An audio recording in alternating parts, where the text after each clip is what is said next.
Okay, this chapter is chapter 9 on inventory, additional valuation issues.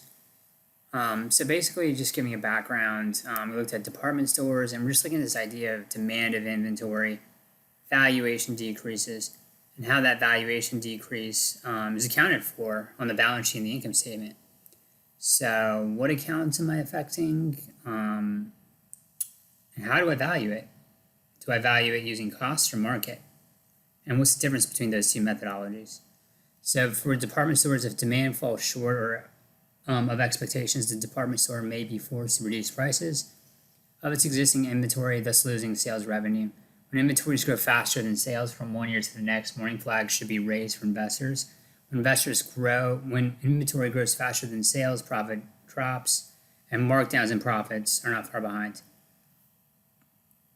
So if inventory declines,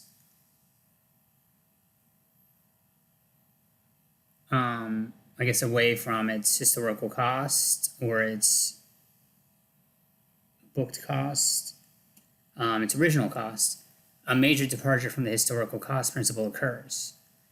So reasons for the decline in value can include a markdown of inventory of damaged goods, obsolescence, price level changes, and a company should write down the inventory to report this loss, and they're going to write it down to markets. Generally, they write it down to market or cost, and that's kind of the methodology that we're looking at. So a company abandons the historical cost principle when the market value of the asset drops below its original cost. Basically, like the market value, the future utility, when the future utility or the revenue producing ability of the asset drops below its original cost. We have a specific goods, we have an asset cost, an average cost method, a LIFO, and a FIFO method. So cost the acquisition price of the inventory computed using one of the historical cost methods. And those are all the methods that we've gone over. So the term market in the phrase lower cost of market means the cost to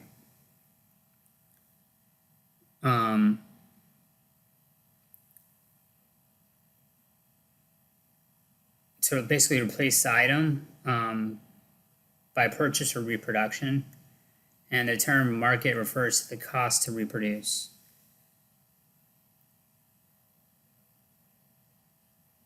And really means that we're going to value goods at cost or market, whichever is lower. So a company should charge a loss of utility against revenues in the period in which they actually purchase them, not in the period when they're sold. That would be an increase. The lower cost of market is a conservative approach to the inventory valuation. So this idea of a replacement cost is what we're looking at and analyzing for market. So Target purchased a Timex wristwatch for $30 for resale. Target can sell the wristwatch for $48.95 and replace it for $25 for inventory purposes under the lower cost of market rule. Therefore, it should value the wristwatch at $25 for the inventory purposes under the lower cost of market rule. So we have a ceiling and a floor. Use of the replacement cost allows a company to maintain a consistent rate of gross profit on sales. A reduction in the replacement cost of an item fails to indicate a corresponding reduction in its utility.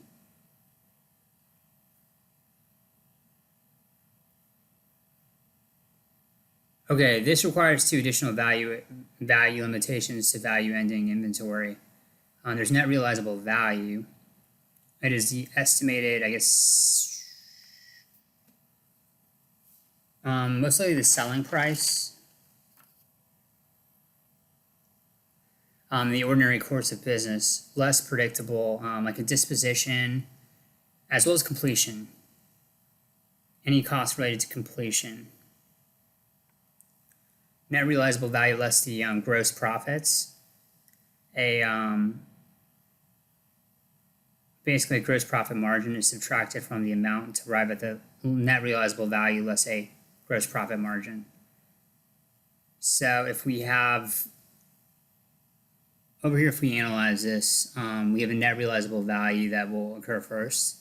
That's going to be as a result of ridding the cost of completion and disposal, the selling expenses.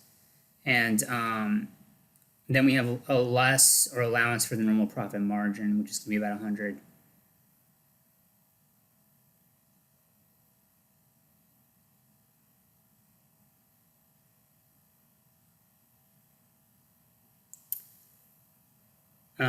The general lower cost of market rule is a company values inventory at the lower cost of market, with the market limited to an amount that is not more than net realizable value or less than the net realizable value less a normal profit margin. The upper ceiling is the net realizable value. The maximum limitation not to exceed the net realizable value prevents overstatement of the value of inventory.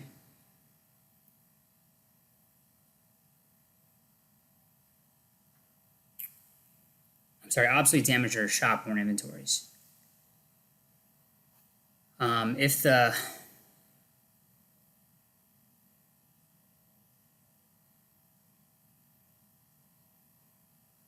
net realizable value of an item if the market value of an item exceeds its net realizable value, the company should not report the inventory at that price. You're not going to report it if it's above the net realizable value. So the company can receive only the selling price. The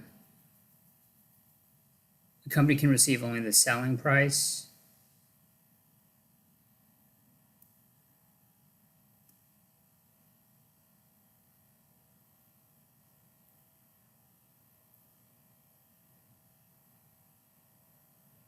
less any of the costs.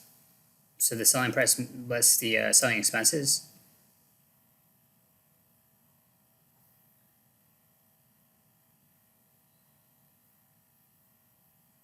So the floor is net realizable value less gross profit. The lower floor is net realizable value less gross profit. These limits prevent companies from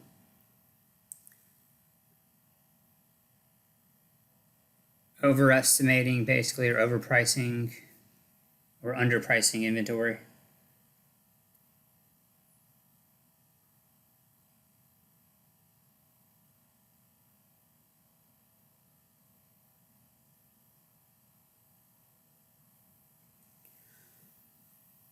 The minimum limitation is not to be less than the net realizable value. The minimum limitation is not to be less than the net realizable value reduced by an amount equal to the gross profit. So that's what the floor is established at. Use of the floor limits the understatement of inventory and overstatement of the loss in the current period.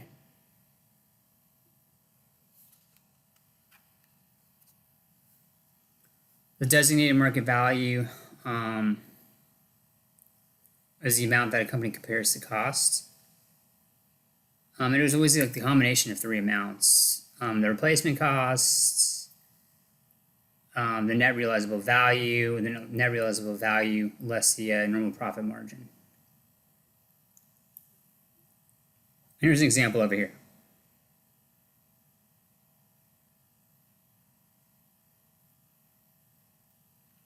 So if I had the replacement costs, I'll just see one example for the spinach, and it's supposed to be above the net realizable value less the normal profit margin, but it's not. It's supposed to be below the net realizable ceiling. In this case, it doesn't fit either rule, so we're going to go by the 104.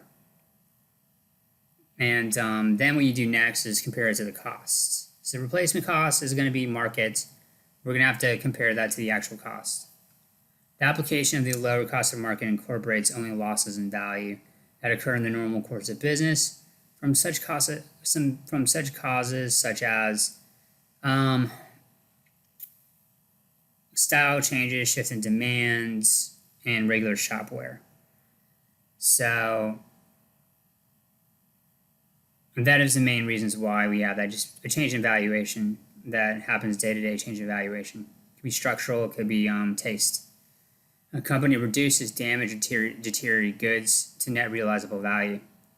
So application of the lower cost or markets. So now we're gonna look into comparing it to cost. We're gonna take it one more step above what we did.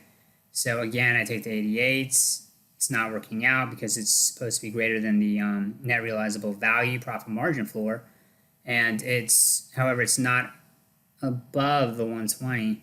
So what ends up happening is that this 104 is going to be compared to the cost, and we take the lesser of those two values, the lower cost or market. In this case, we take the 80,000, and that's what we get.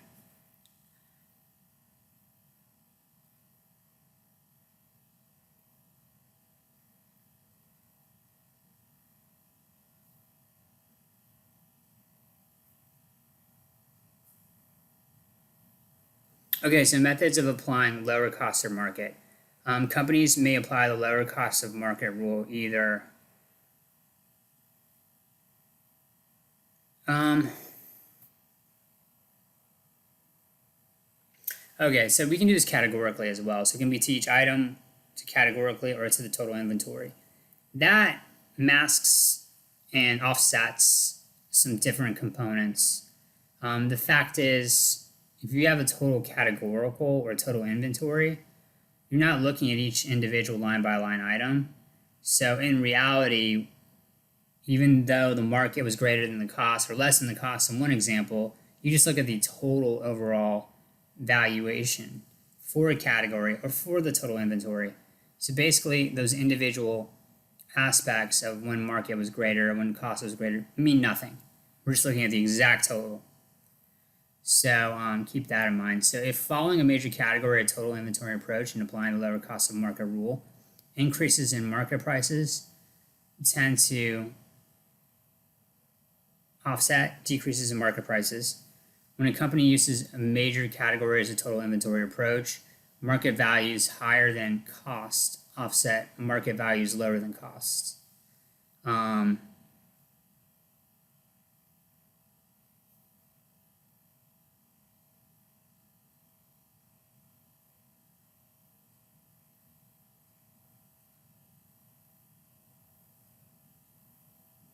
So companies price inventory on an item by item basis. The individual item approach gives a conservative valuation for the balance sheet purposes. Whichever method a company selects, it should apply the method consistently from one period to another. One of two methods can be used to record the income effect of valuing inventory or market. The cost of goods sold method, you're going to debit the cost of goods sold for the write down of the inventory to market. As a result, the company does not report a loss in the income statement because the cost of goods sold already includes the amount of loss. So how does this relate to everything else? We're talking about recording market instead of cost. So that means market ended up being the valuation method that we chose. So as a result, we take that market valuation method, and now we're going to apply it in a very specific way. There's two methods. There's the cost of goods sold, and then there's the loss method. The second method is the loss method, and it's a loss of value to the inventory account, or a loss due to the decline of inventory to market.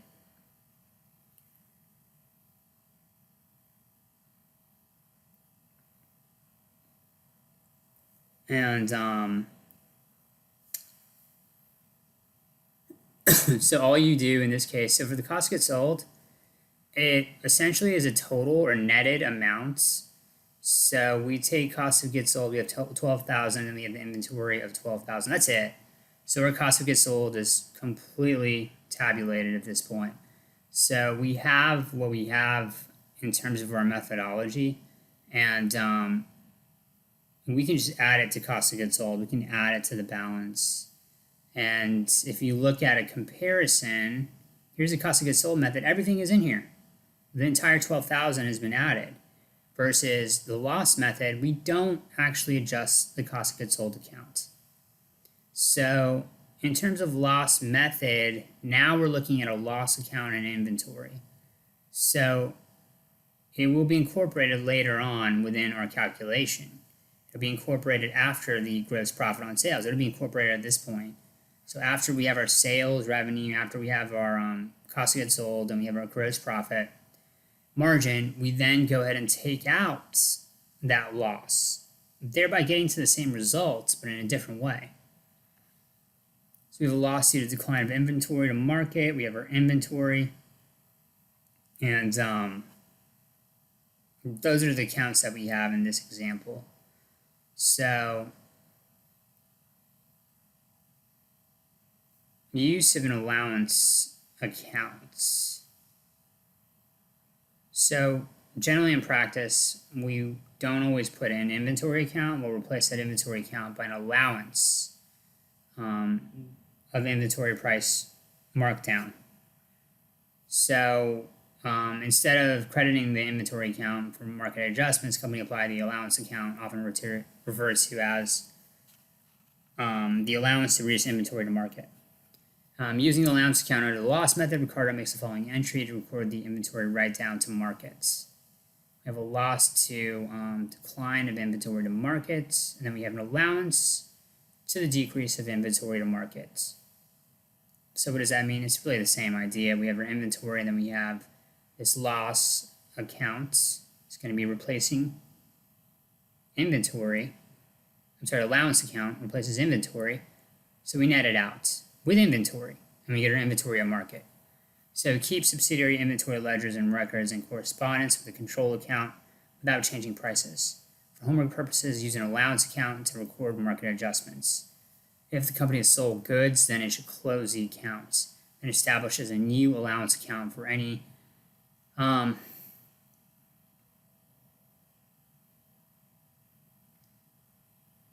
fluctuation. Really, it's going to be a decrease in inventory values. That's the whole point of the allowance account.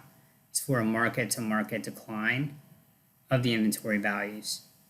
So generally, it could be either or, though.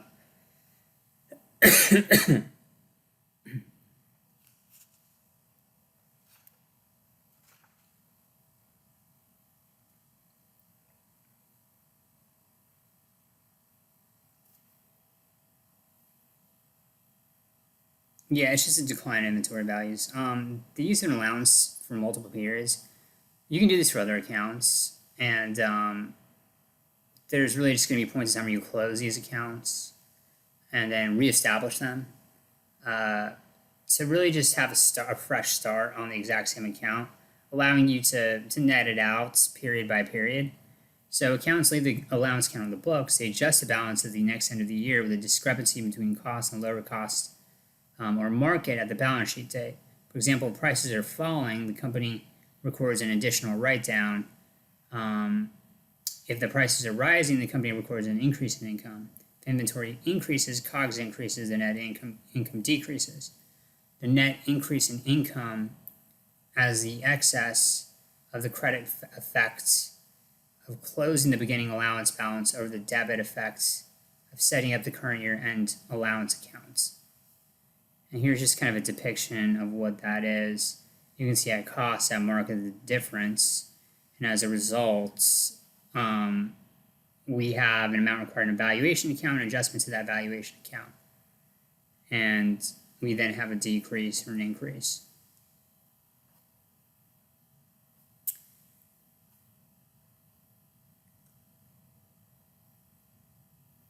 Okay, so evaluation of lower cost of market rules. So company recognizes, so basically we have this idea of losses or sales and increases and decreases. So you can recognize a loss, basically a loss or decline in market value at the charged expense in the period in which the sale occurs. I'm sorry. Not when the sale occurs, but when the during the period in which it's booked, essentially, not in the period of the sale. On the other hand, it recognizes increases in value only when the asset is sold. So decreases in the value. Yeah, so I mean, that period of time not being sale marks a loss of utility. So the event, the period of the event, when the loss of utility occurs, when the valuation difference occurs. And a company may value inventory at cost in 1 year and at market in the next year. And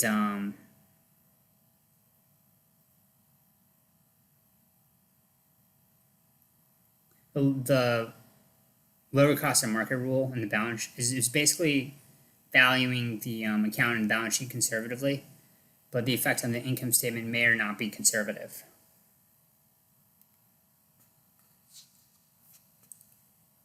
And analyzing this a bit further, we see the net income for the year in which the company takes a loss is definitely lower. The net income of the subsequent period may be higher than normal if the expected reductions in sales price do not materialize.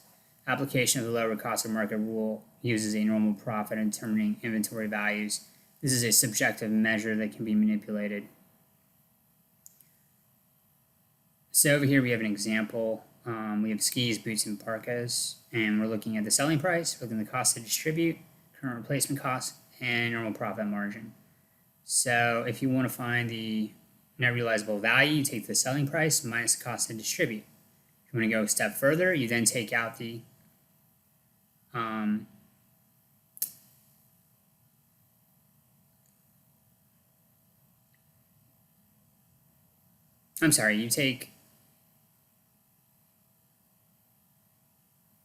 you take the selling price minus the cost to distribute, and then you take out the profit margin.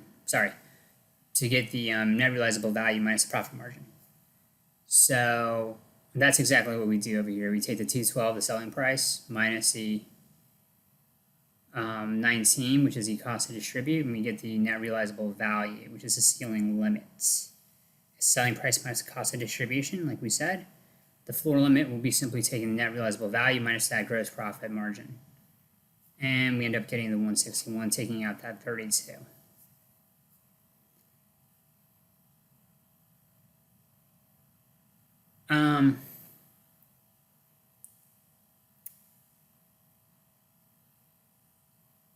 So for the parkas, exact same idea. You take the selling price, which is 73.75, minus the cost to distribute, minus the normal profit margin. And you end up with 50. So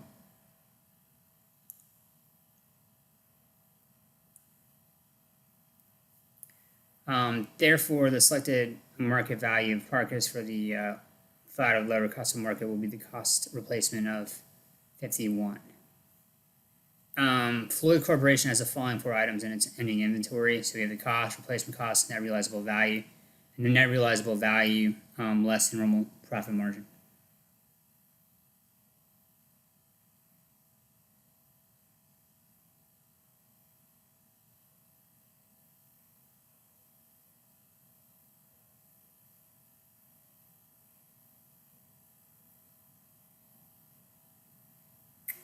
So determine the lower cost of market for each value. So now we have a situation where we have the replacement cost, we have the cost. So how do we handle this? Well, we're going to compare the replacement cost to the floor and then to the ceiling. So this is above the floor, which is what we want, but it's below the ceiling, which is what we want. So this is a good intact replacement cost, but the cost is lower than the replacement cost. So we go by cost. And that is the exact same trend you follow for all of these. So like we said, in this case, our designated fair market value is 2050, but it's not as high. I mean, it's higher than the cost, so we go by the cost. That's how you do all of these. In the next example, 5100 is above, 4100 is way above the ceiling, so we go by the ceiling. Now we compare it to the cost, it's below, so we go by 4950.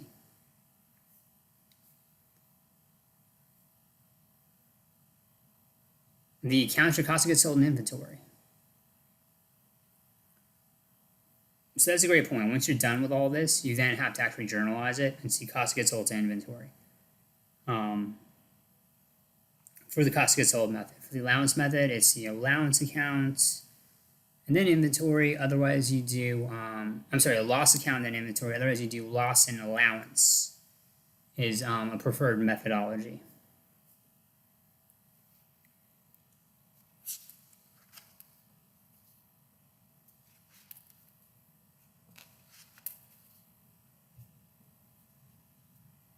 So this would be the loss in the inventory count. Loss due to decline in market value of the inventory and the inventory itself.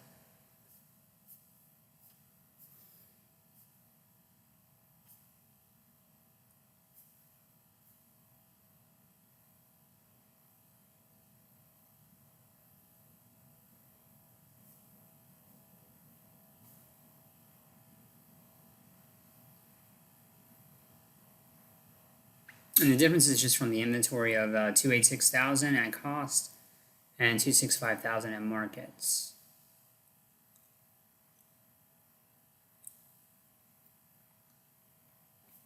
That's where the 21,000 comes from.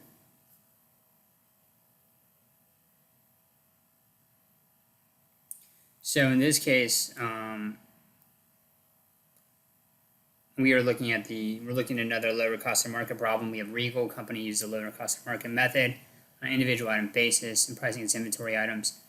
The inventory at December 31st, 2013 consists of products D, E, F, G, H, and I. Here are the relevant per units data for these. So again, you're going to go by the replacement cost. You're going to go by selling expense, and then you're going to take the estimated selling expense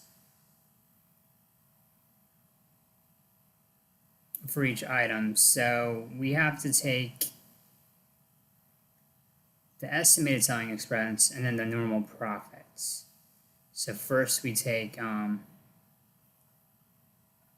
estimated selling price minus the selling expense.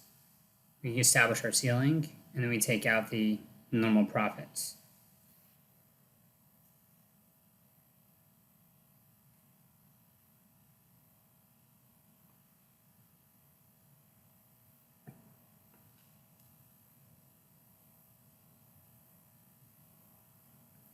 And that's all you do. So you get 120 minus the 30, so you get 90. And then you have your normal profit. You subtract that as well. You get 70. So you do that for all these different examples. You take the exact same numbers and you fill in your table. But now we're going to go back to actually looking at the market value. So what did we actually calculate? Well, we calculated our market values.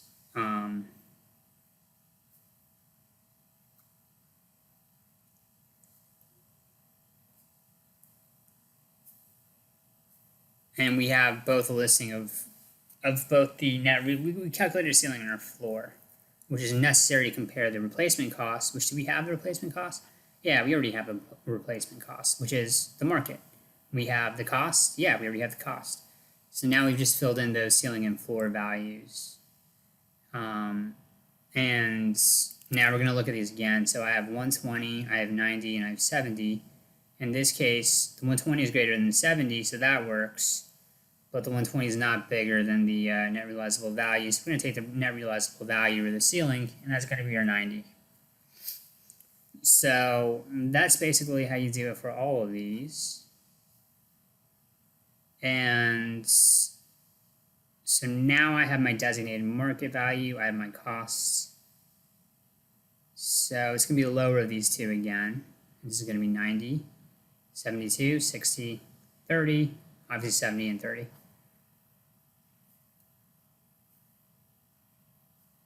And really the same concept again for this example. We have the quantity, we have the cost per unit, we have replacement cost, selling price we subtract out, we have our disposition we subtract out, we have a normal profit. So what do we do first? We do our estimated selling price minus the cost of disposal minus the normal profits. So you go from net realizable value to net realizable value minus the gross margin or gross profit margin.